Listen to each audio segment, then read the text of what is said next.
sometimes you need a sound effect to fit a certain time length. So I'm going to zoom into this guy, this short one here.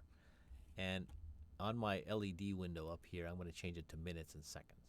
So you might have bars and beats, but change it to minutes and seconds.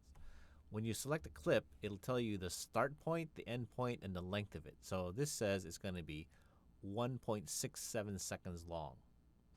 And what if you need it to be, according to your production, whatever you want, you need it to be exactly, you need this whole sound effect, not part of it, but you need the whole sound effect to fit in 2 seconds. How do you do that? So I'm going to zoom into it. And I'm going to make it start, somewhere here.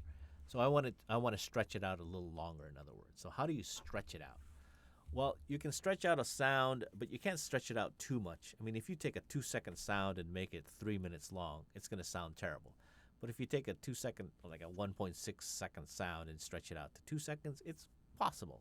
All right? It could be possible. So what you do is you go here, take this tool, and you're just click and hold down your mouse, and you get the TCE, Time Compression Expansion Tool.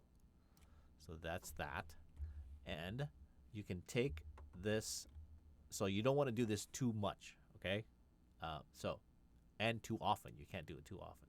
So I'm going to stretch it out, and it kind of automatically stretches for me. So now you can see the duration is 1.9 whatever, so it's a little longer. Okay?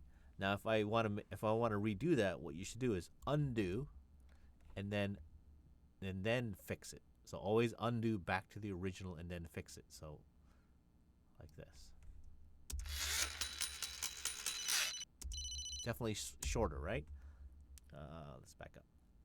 So if you stretch it too much, so Command Z, and you stretch it way too much, like this, it's going to sound terrible. So I'm going to mute the phone. Listen.